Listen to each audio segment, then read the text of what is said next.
عليهم ولا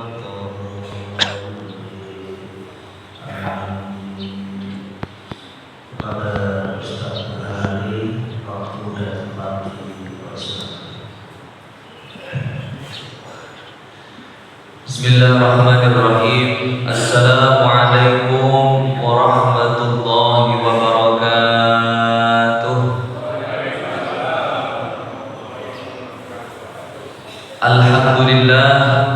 Alhamdulillah wa kafa wassalatu wassalamu ala sayyidina Muhammadinil habibil mustafa wa ala alihi wa ashabihi ahli sidqi wal wafa. Wa qala subhanaka la ilma lana illa ma 'allamtana innaka antal alimul hakim. Wa qala ta'ala fi kitabihil karim, a'udzu billahi minasy syaithanir rajim. Bismillahirrahmanirrahim. Wa idh nataqnal jabala fawqahum ka'annahu dhullatun wa dhannu annahu waqi'un bihim khudhu ma atainakum biquwwatin wadhkuru ma fihi la'allakum tattaqun. Al-ayah. Ulama anak kurama wa habaiban al-fadil, ingkang kawula hormati para alim, para ulama, para sesepuh, bini sepuh, dalah haji sepuh ingkang sedaya kawula hormati. Alhamdulillah, pada kesempatan pagi yang berbahagia ini kita kembali dipertemukan oleh Allah di majelis yang mulia, majelis ilmu, majelis ibadah, majelis Quran.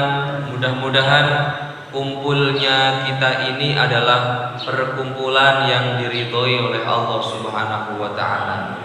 Shalawat salam marilah senantiasa kita haturkan kepada junjungan kita Nabiyana Muhammadin. Allahumma sholli alaihi. Besar harapan kita mudah-mudahan kita semua yang pagi ini terkumpul di Masjid Al-Ihsan ini mudah-mudahan termasuk golongan umatnya yang akan mendapatkan syafaatul uzma fi yaumi la dhilla illa dhilluh. Amin ya rabbal alamin.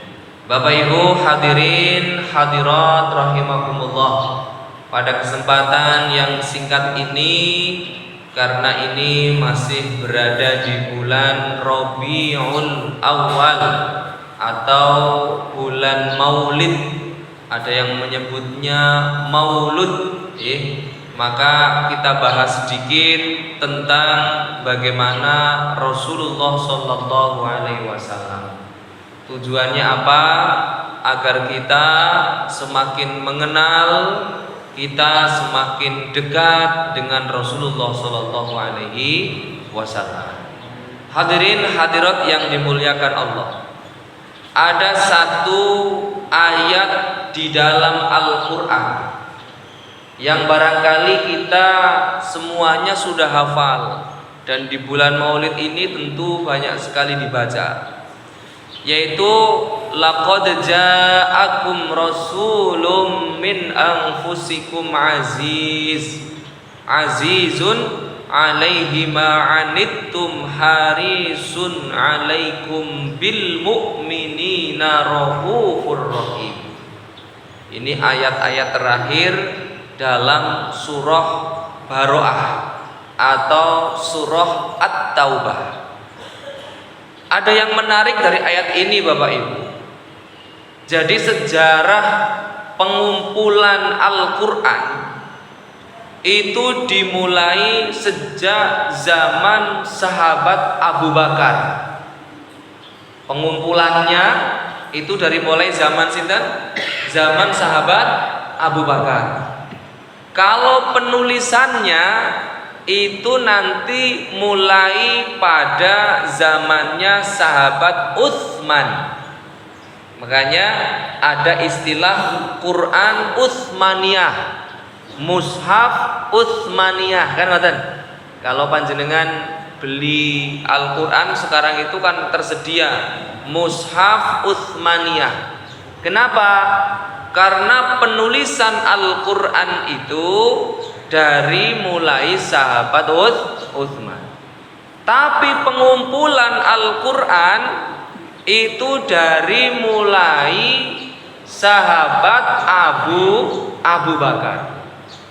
Nari niku Bapak Ibu, ketika para penghafal Al-Quran mengumpulkan, kalau bahasa di kampusnya itu kodifikasi Al-Quran, setiap kali akan menyetorkan ayat Al-Quran, krono Kanjeng Nabi niku kan ketika wahyu diturunkan kepada beliau sesuai dengan asbab-asbabnya, sebab-sebabnya tidak langsung kepada para sahabat Khulafaur Rasyidin. Jadi tidak harus kemudian ini ada ayat saya sampaikan ke Abu Bakar, kan tidak. Banyak para penghafal Al-Quran. Dikumpulkan Al-Quran itu dari mulai sahabat Abu Bakar. Ketika akan mengumpulkan Al-Quran, satu, harus dia betul-betul orang yang fiqh, orang yang hafalannya kuat, orang yang jujur. Tidak bisa nanti yang nyetorkan Al-Quran, ini Rasulullah kemarin ada ayat yang didatangkan oleh beliau, padahal dia bukan penghafal, dia bukan orang yang jujur. Tidak bisa, Pak. Yang kedua, ketika mengumpulkan ayat Al-Quran, wajib ada saksi yang sama-sama hafal. Ada saksinya. Kadang datang 2 orang, kadang datang 3 orang, setor ayat, dikumpulkan ayat-ayat Al-Quran. Makanya kalau sejarah itu kan ada yang ditulis di pelepah kurma, ada yang ditulis di kayu-kayu, ada yang ditulis di daun-daun, ada yang ditulis dalam tempat atau lembaran-lembaran kecil. Itu ayat-ayat Al-Quran. Tapi ada yang unik dari ayat laqad ja'akum rasulun min anfusikum azizun 'alaihi ma 'anittum harisun 'alaikum bil mu'minina raufur rahim. Ketika ayat ini disetorkan kepada sahabat Abu Bakar, tidak perlu adanya saksi. Cukup 1 orang yang datang kepada sahabat Abu Bakar, sahabat Abu Bakar langsung percaya dengan ayat laqad ja'akum rasulun min anfusikum aziz. Ini ayat tentang bagaimana Rasulullah Shallallahu Alaihi Wasallam. Ayo kita maknai sedikit demi sedikit. Laqad ja'akum rasulun, laqad ja'akum itu menggunakan taukid. Taukid itu lafaz yang memiliki arti kesungguh-sungguhan. Biasanya menggunakan lam, itu sudah taukid. Ditambahi qad, itu juga sudah taukid. Laqad ja'akum, maka kalau dimaknai sungguh-sungguh telah datang.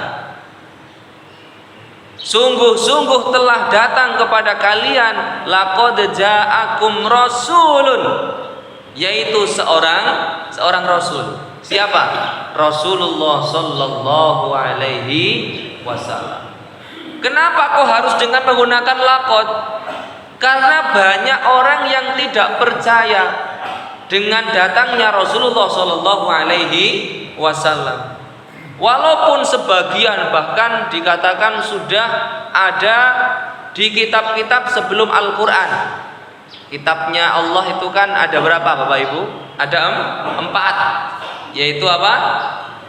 Taurat, Zabur, Injil, Al-Quran.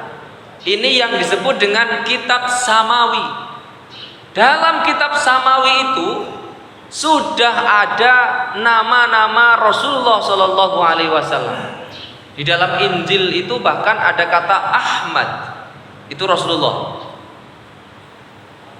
Makanya kemudian datangnya Rasulullah ini Ada beberapa orang yang langsung percaya, ada juga yang banyak tidak percaya.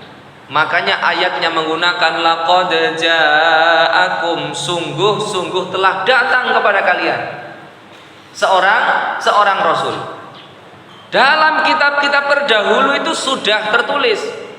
Makanya kalau mereka yang dikatakan ahlul kitab, orang yang kitab-kitab selain Al-Quran mudeng paham, itu sudah tahu sejarah bahwa nanti akan datang seorang rasul, bahkan yang sudah diberi nama Ahmad, mim ba'dismuhu Ahmad. Dalam Al-Quran dikatakan menggunakan kata Ahmad. Kalau kitab-kitab lain selain kitab Samawi tidak ada. Kitab kan banyak Bapak Ibu, bukan hanya Taurat, Zabur, Injil, Al-Quran. Ada kitabnya orang-orang Majusi, para penyembah api. Itu nama kitabnya Zen Avesta. Ada lagi di negara kita itu kaum Tionghoa. Jadi agama apa? Tionghoa. Itu nama kitabnya Tao Te King. Oh, namanya memang ngoten niku, Tao Te King. Loh, bukan hanya itu, Pak. Ada namanya Islam Kejawen. Oh, nggih. Oh, itu ada beberapa nama kitabnya. Ada kitab namanya Hidayat Jati. Ada kitab namanya Serat Jentani. Kalau di Gramedia itu ada berjus-jus.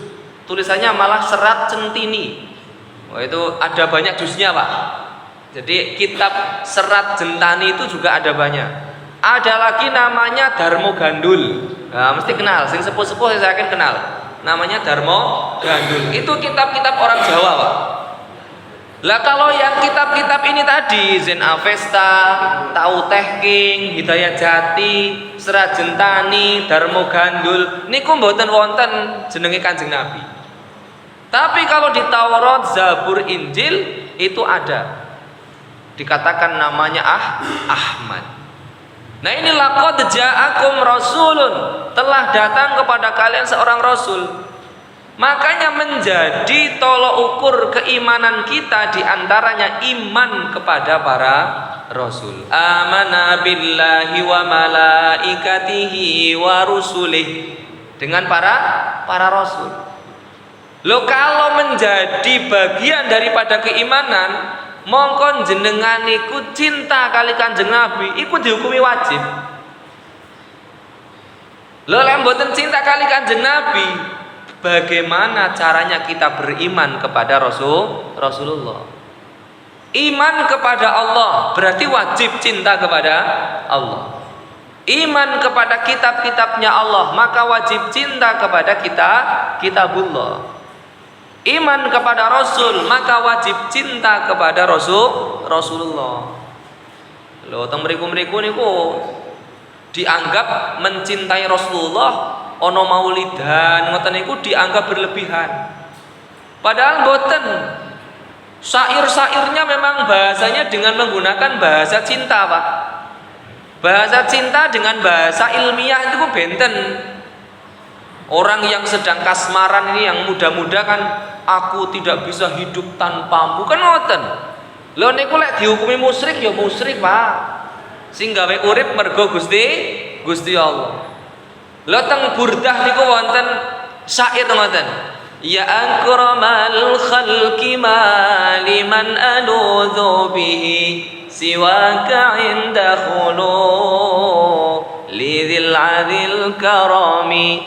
Lah kalau dimaknai ya akramal khalqi ma liman aludhu bihi, wahai makhluk yang paling mulia, nanti tidak ada naungan kecuali engkau yang memberikan naungan. Dianggap musyrik jelas, Pak. Karena kita itu bernaung hanya kepada Allah. Tapi maknanya bukan demikian. Coba dibuka itu keterangan syarahnya di kitab Burdah. Amin tadakuri, itu kan Burdah itu. Coba dimaknai. Maknanya bukan kemudian bernaung, bergantung kepada Rasulullah, mboten. Karena nanti di yaumul hisab itu, ketika matahari berada di atas kepala kita hanya satu jengkal, Tidak ada yang bisa menolong, memberikan syafaat kecuali Kanjeng Nabi.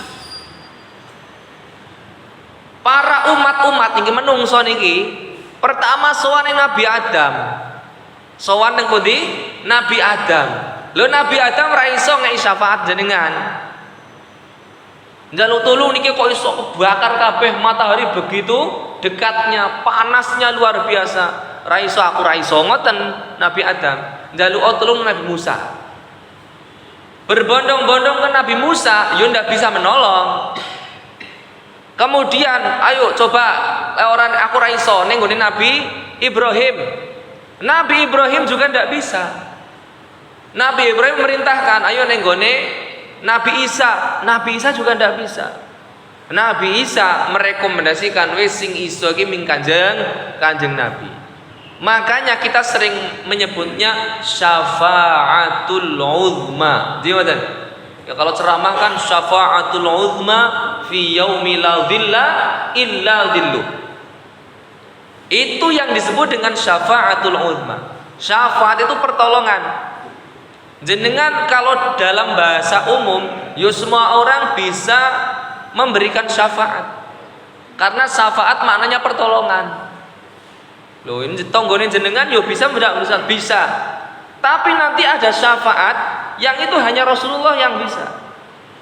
Makanya kemudian syafaat ini hanya digantungkan kemudian kepada para rasul. Ini yang akan memberikan syafaat. Lo Kanjeng Nabi niku mendoakan kita sebagai umatnya agar diberikan ampunan oleh Allah. Lo ketika Rasulullah itu memberikan doa, dungone kan kawit zaman riyin. Tapi tasih kabul tak tekan sakniki mboten. Yo mestine tasih. Karena umatnya Kanjeng Nabi kan yo lahir terus. Kanjeng Nabi niku nek ndonga Allahumma ighfirli ummati. Kula nyuwun ngapura kanggo umatku. Berarti lek ana umate Kanjeng Nabi kok lahir otomatis entuk syafaate Kanjeng Nabi yang berupa apa? Berupa doa. Itu termasuk syafaat. Nah, laqad ja'akum rasulun min anfusikum. Kanjeng Nabi ku ora kok saka bangsa malaikat, ora kok saka bangsa binatang, tapi min anfusikum. Sungguh-sungguh telah datang kepada kalian seorang rasul yang dari diri kalian sendiri. Jadi bukan dari bangsa malaikat, bangsa binatang mboten. Kulur nate nerangkerin malaikat, menungso, kewan itu kan benten. Kalau malaikat hanya diberi apa? Hanya diberi akal tapi tidak diberi nafsu. Niku malaikat. Mula ora ana critane malaikat keturon niku mboten wonten.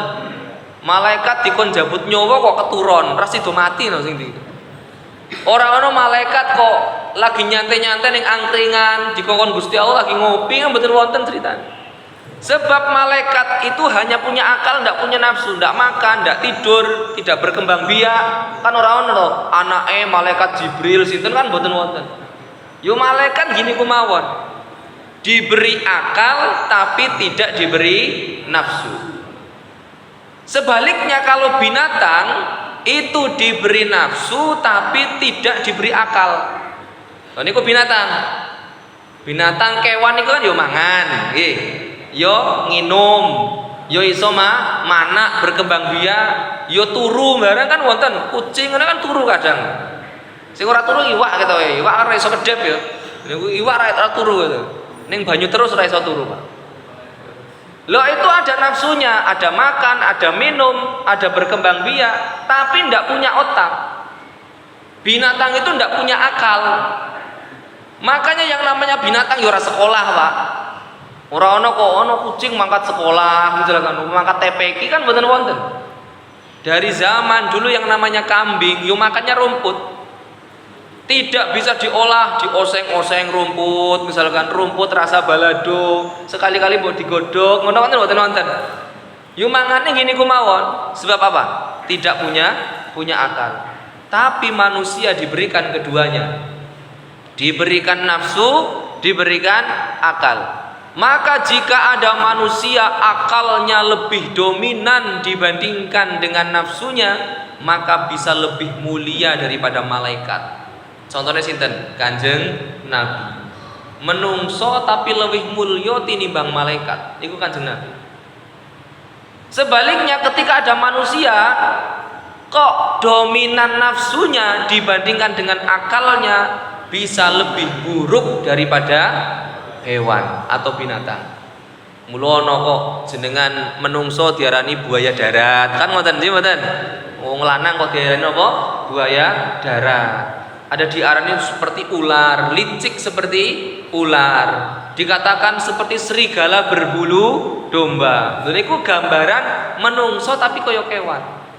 Karena tidak bisa menggunakan akalnya dengan baik, tapi dominan nafsunya. Jadi Kanjeng Nabi niku menungso, makanya bisa ditiru. Laqad kana lakum fi Rasulillahi uswatun hasanah. Maka beliau menjadi suri tauladan, uswah hasanah. Lah oleh Kanjeng Nabi niku kok nyuwun sewu malaikat jenengan ra iso niru. Ora tau turu kok. Malaikat ra tau mangan jenengan gak iso niru. Malaikat itu gak berkembang biak jenengan ndak bisa meniru. Tapi Kanjeng Nabi niku menungso. Mula ana sahabat telu niku sowan Kanjeng Nabi. Nyuwun sewu Kanjeng Nabi, kula niku tiap dinten poso. Ben ngopo poso terus? Ben cedhak kali Gusti Allah. Jawabane Kanjeng Nabi napa? Sampean karo aku ki alim sapa? Sampean karo aku ki cedhak sapa kali Gusti Allah? Jawabannya yo mesti cedhak jenengan Kanjeng Nabi. Aku poso, aku yo buka. Tidak berpuasa setiap hari. Ada soal lagi sama nih. Kanjeng Nabi kula niku mboten nikah. Sebab lek nikah niku kadose kula kok ibadahe malah keteteran. Ning ngopeni wong wedok, ngopeni wong lanang malah keteteran. Kula mboten nikah. Lah ben ngopo kok sampean gak nikah? Kanjeng Nabi tanglet ngoten. Ben iso ibadah cedhak kali Gusti Allah. Sampean karo aku cedhak ndi karo Gusti Allah? Panjenengan ya Rasul, aku yo nikah. Kanjeng Nabi ngoten. Orang yang ketiga sowan ke Rasulullah, ya Rasul, saya tidak pernah tidur. Setiap malam tidak pernah tidur. Pagi siang malam tidak pernah tidur. Ngopo kok ora turu? Kepingin ibadah ning Gusti Allah. Ketahuilah lebih dekat mana panjenengan dengan saya? Dengan Allah. Otomatis Kanjeng Nabi, aku yo turu. Ngoten ngoten. Saya juga tidur. Artinya apa? Memanusiakan manusia. Lho lek Kanjeng Nabi sampean la iso aja turu. Lah mboten saged panjenengan. Kanjeng Nabi itu digambarkan beliau itu pernah tidur hanya beralaskan pelepah kurma.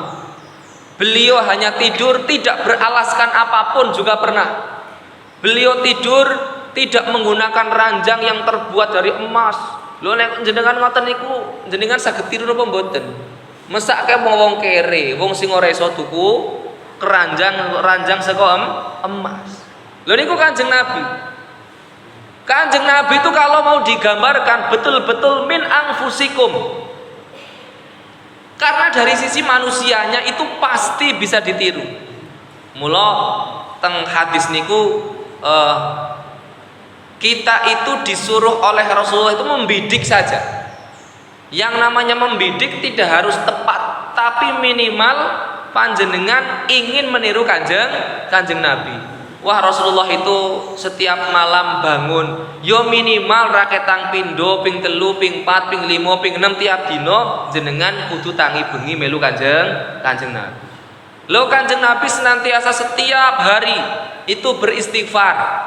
Berarti panjenengan wong jelas Kanjeng Nabi sing wis ngapura donga, di ngapura dosane niku istighfar. Lan jenengan sing ora jamin teng Gusti Allah, ora jaminan mlebu surga, ora jaminan di ngapura, kok ora gelem istighfar, niku berarti naudzubillah. Lho ngaten niki kedah ditiru sedikit demi sedikit. Niku Kanjeng Nabi. Kalau ada orang yang mengatakan sulit meniru Kanjeng Nabi, berarti koyok-koyok Kanjeng Nabi dudu menungso. Sebab Kanjeng Nabi niku min anfusikum, mesti Kanjeng Nabi saged ditiru. Lek mboten saged ditiru, lek mboten saged dadi Kanjeng Nabi. Karena manusia, maka kemudian mudah kita untuk meniru Rasulullah Shallallahu Alaihi Wasallam. Ada kitab namanya Syama'il Muhammadiyah.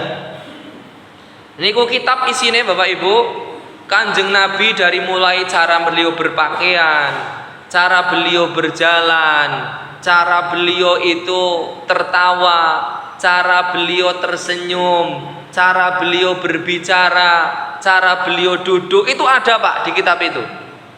Jenengan kepingin tahu haliyahnya Rasulullah, itu baca buku namanya Syama'il Muhammadiyah. Terjemahannya banyak Pak. Bagaimana Kanjeng Nabi caranya berjalan, misalkan hadisnya ngoten. Kanjeng Nabi itu ketika berjalan itu selalu seperti orang yang sedang turun dari tangga. Hati-hati Pak. Orang yang turun dari tangga itu hati-hati. Kanjeng Nabi itu kalau menoleh Bapak Ibu, itu tidak hanya wajahnya. Jangan kalau menoleh kan ngoten niku. Kanjeng Nabi itu kalau menoleh seluruh badannya ikut noleh Pak. Itu rasa hormati Kanjeng Nabi. Pripun Pak? Ngoten. Orang kok, iya Pak, apa ya Pak? Oh, seperti orang yang sombong. Kanjeng Nabi. Kanjeng Nabi itu duduknya juga banyak Pak. Kanjeng Nabi itu, ini cerita sedikit mawon. Kanjeng Nabi caranya duduk. Pernah beliau itu ketika dari mulai subuh ngeten niki sampai syuruk. Ini syuruk nanti jam 5:30 sudah syuruk ya. Salat Isyraq. Syuruk itu 5:30. Kanjeng Nabi itu dari mulai jamaah subuh sampai dengan waktu syuruk beliau duduk tarobu. Apa duduk tarobu? Sila ngeten niki Pak. Ini namanya tarobu. Ini Kanjeng Nabi meletakkan salah satu kakinya di atas yang lain. Ngeten niki tarobu. Makanya cara tarobu itu ngeten niki asline Pak. Nek ngeten niki kan dilempit kabeh. Salah satunya di atas kaki yang satu. Ini tarobu. Ini ada yang mengartikan demikian. Yang kedua, Kanjeng Nabi itu kalau di majelis-majelis ilmu kan tadi kan setelah sholat. Di majelis-majelis ilmu, kadang ketika duduk santai, beliau duduk namanya duduk kurfuso. Apa itu kurfuso? Yaitu mendekatkan lutut di perut sambil memeluk lututnya. Ngoten niki Pak. Nah, kaya wong India kan Madinah kan katanya senengane. Katisen ngoten niki kan ngoten niki. Ini Kanjeng Nabi. Makanya kalau jenengan di majelis-majelis maulid itu biasanya ada kain yang diikatkan. Ngoten. Itu kan sunnah. Karena ini duduk kurfusok ngoten niki. Kanjeng Nabi itu duduknya seperti ini. Nah, dipeluk, lututnya didekatkan di perut, lalu kemudian tangannya dipelukkan ke lutut. Ini duduk kurfusok. Ada lagi Rasulullah itu pernah duduk bahkan ketika beliau sedang dahar kurma, itu duduknya seperti orang yang jongkok. Jadi kakinya nempel di di tanah tanpa nyuwun sewu, bagian pantatnya itu nyenggol tanah. Jadi kok ya wong duduk persis ngoten niku. Nah, ngoten. Kanjeng Nabi itu pernah memakan kurma duduknya seperti ini. Tak contohke ben rada nganu teng gambar-gambar iki kata. Pernah ngoten iki. Selain itu Kanjeng Nabi duduk iftirash. Iftirash itu seperti tahiyat awal. Ada duduk tawaruk, itu seperti tahiyat akhir. Dan itu caranya duduknya Rasulullah. Nah itu tadi ada di kitab napa? Syama'il Muhammadiyah. Caranya berjalan, caranya duduk, bahkan ketika beliau bersandar, Kanjeng Nabi itu paling senang ketika bersandar adalah apa? Menyandarkan bagian tangan kirinya. Jadi ngaten niki, kalau ada bantal di sini misalkan ngaten niki, rodok nyender ke arah kanan, lalu kemudian tangan kiri ke arah kiri, tangan kirinya itu menyentuh bantal. Ngaten niki. Itu cara duduknya Rasulullah. Bahkan salah satu riwayat lain, tapi ini ada yang mengatakan riwayatnya dhaif. Kanjeng Nabi niku menawi dahar, itu kakinya diangkat satu. Mulu santri-santri iki lek mangan kan ngoten niki, nggih mboten? Oh, diangkat satu ngoten niki, kakinya diangkat satu mangan ngoten niki. Tentang pondok-pondok kan ngoten niku nggih mboten. Soale mangane bareng-bareng, lek sila iki yo kebak. Mula ngoten iki kan rada irit tempatnya ngoten iki. Nah itu cara duduknya Rasulullah Shallallahu Alaihi Wasallam. Lalu itu banyak sekali Pak hadisnya Pak. Cara duduk, cara jalan, cara menyisir rambut. Kanjeng Nabi itu setiap hari meminyaki rambutnya, kemudian menutup kepalanya dengan penutup kepala, sehingga bahkan ada yang mengatakan hadisnya seperti seorang penjual minyak. Kenapa? Karena di bagian pakaiannya itu sini biasanya terkena minyak. Kanjeng Nabi itu kan rambutnya kan dikatakan panjang. Menyisirnya tidak setiap hari. Jadi hanya sehari, misalkan hari ini menyisir rambut, kemudian besok tidak, menyisir rambut tidak. Bahkan ada hadis yang mengatakan tidak boleh kita menyisir rambut tiap hari. Nah, kalau yang seperti ini haliyai Kanjeng Nabi, carane jenengan iku meniru. Wah, iki ning kantor kan yo kon kudu sisiran terus ngono. Ora pecinan. Lah itu beda lagi. Jadi nanti ada yang kemudian yang namanya sunnah-sunnah itu tidak kemudian langsung semuanya wajib kita lakukan, tapi yang mampu kita lakukan dan kita sesuaikan. Kan itu caranya mengikuti sunnahnya Rasulullah. Lah Kanjeng Nabi kalau dahar menggunakan 3 jari jenengan mangan soto ra iso to, Pak? Lanjut mboten. Lho Kanjeng Nabi dahare napa? Dengan menggunakan 3 jari ngoten niki. Lah mam soto pripun jenengan? Mam baso ngoten niku pripun? Kan mboten saged. Oh yo disesuaikan, wong misalnya nganggone sendok yo nganggo sendok kan mboten. Ora kok wali iki sunahe tetep nganggo apa? Tangan yo rono, baso kok langsung mboten napa-napa. Lek kepingin melu sunahe Kanjeng Nabi. Makanya menyesuaikan, Pak. Oh, yang namanya sunnah itu kan yo tidak wajib, tapi lebih baik kemudian kita lakukan sedikit demi sedikit. Lah niku Kanjeng Nabi. Haliahnya Rasulullah Shallallahu Alaihi Wasallam, Bapak Ibu, itu sangat banyak. Laqad ja'akum rasulun min anfusikum azizun 'alaihi ma 'anittum harisun 'alaikum bil mu'minina raufur rahim. Tadi laqad ja'akum sudah, rasulun sudah, min anfusikum sudah. Kanjeng Nabi niku azizun 'alaihi ma 'anittum. Memiliki sifat apa? Kalau bahasa terjemah di Quran depan, sungguh terasa berat baginya penderitaan kalian. Wangel ra memahami ngoten niki. Sungguh terasa berat baginya penderitaan kalian. Maksudnya napa? Kanjeng Nabi niku lek ngerti umate bahagia, melu bahagia. Lek ngerti panjenengan selaku umatnya sedih, Kanjeng Nabi yo melu sedih. Wonten cerita ngoten, Pak. Ana wong jenenge Khorqa. Khorqa ki marbot masjid, Pak. Wong iki ireng cilik keriting. Kuwi jenenge Khorqa. Kanjeng Nabi itu punya kebiasaan sering nakokke sahabat-sahabate.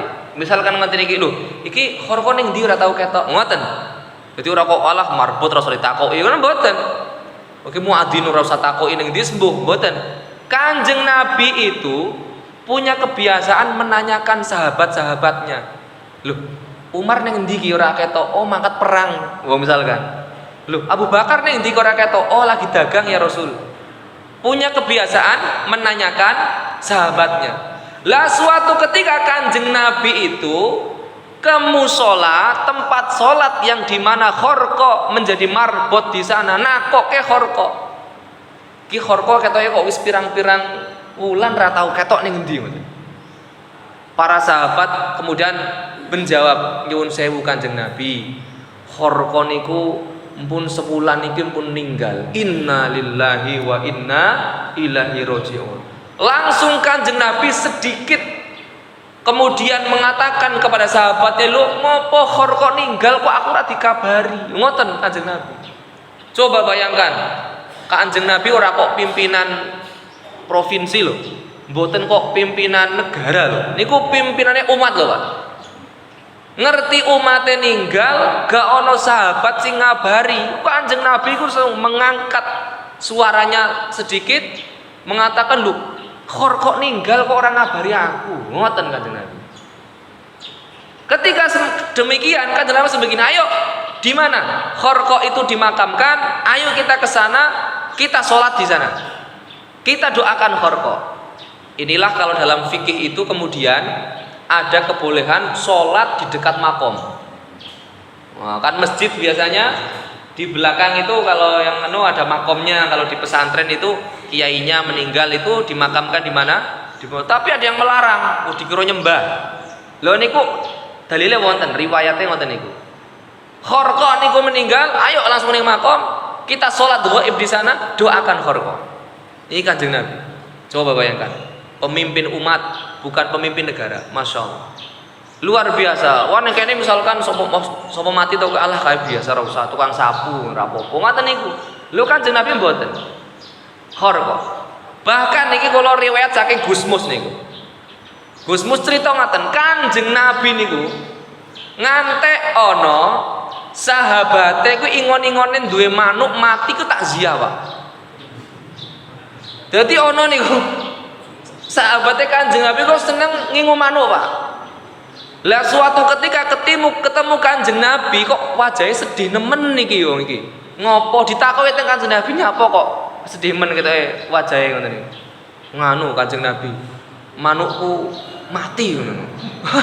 Kenapa? Peliharaannya mati. Lah apa yang dilakukan Kanjeng Nabi? Kaya wong takziah tenanan. Lho kok ngopo iso mati ya apa ora dipakani ngoten. Kaya wong takziah tenanan dihibur. Takziah kan menghibur. Lho ngopo kok iso mati apa ora dipakani apa lali ditinggal lunga. Njur ora titip karo sapa-sapa ngoten. Kaya wong takziah tenanan. Wis ora apa-apa sesuk tuku meneh ning pasar akeh ngoten. Niku Kanjeng Nabi. Coba bayangkan. Azizun alaihi ma anittum harisun alaikum bil mu'minina raufur rahim. Bahkan Kanjeng Nabi niku Bapak Ibu, kan awake dhewe ngertos cerita. Kanjeng Nabi niku setiap hari ketika mau berangkat ke masjid ada orang yang meludahi. Nggih mboten? Dadi ana wong sing pancen sri epol karo Kanjeng Nabi. Angger isu-isu awan sore Kanjeng Nabi meh teng masjid, iku munggah ning menara. Kanjeng Nabi lewat tak idoni. Setiap hari niku, Bu. Lah suatu saat Kanjeng Nabi niku kok lho, ki sing ngidoni aku kok ora ana ning endi. Biasanya aku diidoni kok ora ana sing ngidoni ki ning endi. Kanjeng Nabi nakokke ngoten niku.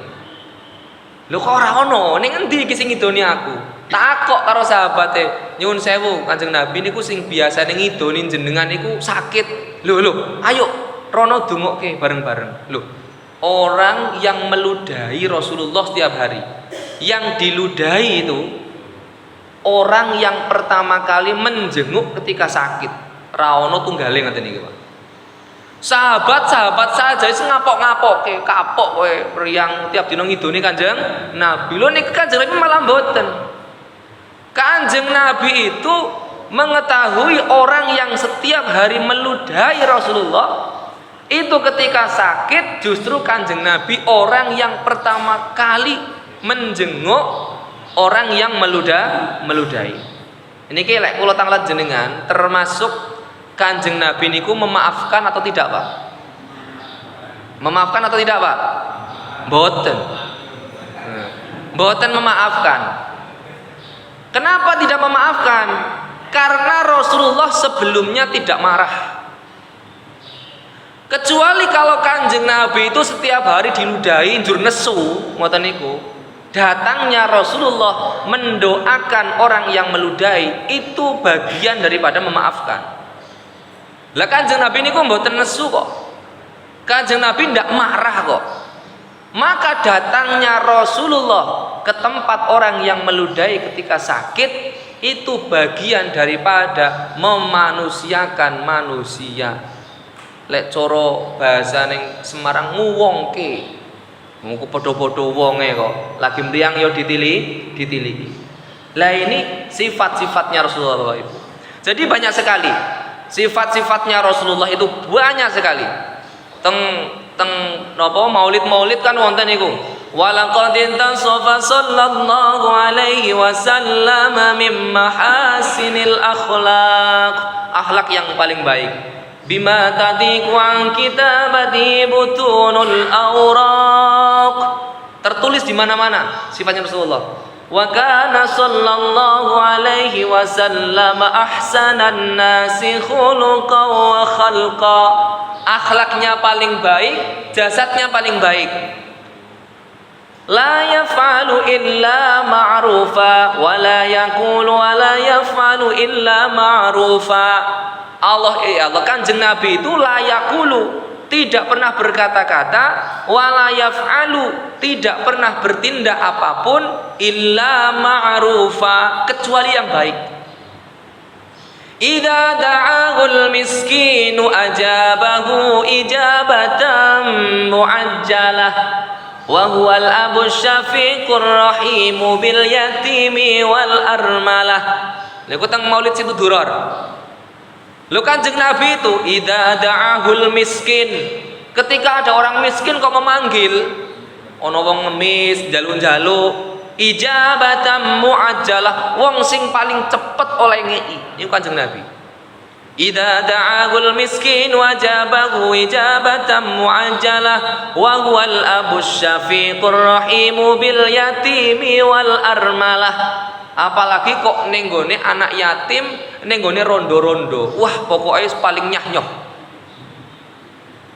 Lho paling nyah-nyoh niku Kanjeng Nabi. Mula panjenengan nyuwun sewu, lek maos napa niku? Maulid itu sambil diterjemahkan, Pak. Jadi tidak hanya sholawatan awon, sambil terjemahkan. Sambil terjemahannya seperti ini. Walaqad tasafa wa kana sallallahu alaihi wasallam ahsanan nasi khuluqan wa khalqa. Manane apa to? Jadi kalau membaca maulid itu kan sejarah, Pak. Misalkan Al-Barzanji antirillahu ma qabrahul karim bi'arfin syadiyyin min salatin wa taslim. Allahumma salli wa sallim wa barik alaihi wa ala alihi. Abtadi'ul imla'a bismi dzatil aliyah. Dibaca, Pak. Oh iki maknane apa ngoten. Itu sejarah.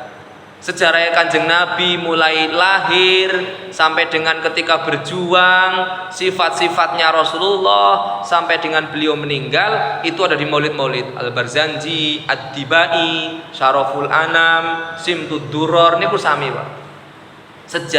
Sejarah tentang Rasulullah. Jadi kalau Kanjeng Nabi itu namanya maulid, tapi kalau para aulia itu namanya manaqib. Makanya ada manaqib Syekh Abdul Qadir Al-Jailani. Itu kan sejarahnya. Bagaimana dari mulai lahir, perjuangannya, dakwahnya dan lain-lain. Pun ngoten mawon, mugi-mugi barokah manfaat. Ini titipane barangkali ada yang bertanya, satu atau dua pertanyaan. Ngoten. Nggih, monggo.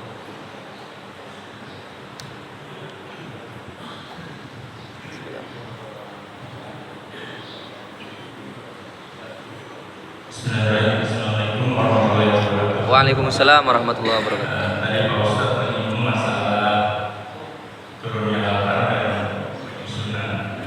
Yang saya tanyakan adalah apakah pada waktu Al-Quran turun itu susunannya sudah seperti contohnya kayak seperti surat Yasin dari ayat 1 sampai terakhir apa itu sudah seperti itu, kemudian sahabat menuliskannya atau terpisah-pisah. Kemudian apakah nama surahnya itu memang sudah dekat di Yasin atau Taurat dan seterusnya? Saya terima kasih. Waalaikumsalam warahmatullahi wabarakatuh. Baik, pertanyaannya tentang bagaimana urutan Al-Quran, surah-surahnya kok iso. Pertama Fatihah, padahal yang turun pertama kali surah apa? Iqra bismi rabbikal ladzi khalaq. Ngopo kok sing pertama Fatihah? Ngopo kok sing terakhir An-Nas? Jadi Al-Quran itu Bapak Ibu, ada Al-Quran yang dia sudah jadi satu Al-Quran di Lauhul Mahfud, fi lauhim mahfud, dalam surah Al-Waqiah. Innahu laqur'anun karim fi kitabim maknun la yamassuhu illal mutahharun tanzilun mir rabbil alamin afa bihadzal hadits antum mudhinun. Tadi ada kata fi lauhim mahfuz. Jadi Al-Qur'an itu kan cara turunnya itu kan dua kali, Pak. Pertama, turun ila sama'id dunya. Ya, turun ila sama'id dunya. Dari langit ketujuh ila sama'id dunya. Iku gelundung. Iki lek terus sejarah gelundung. Artinya apa? Memang sudah urut ayatnya dan sebagainya. Dari mulai Al-Fatihah sampai dengan An-Nas. Itu sudah gelondong, Pak. Lalu kemudian ketika diturunkan ke Rasulullah Shallallahu Alaihi Wasallam itu berdasarkan wahyu, berdasarkan asbabnya.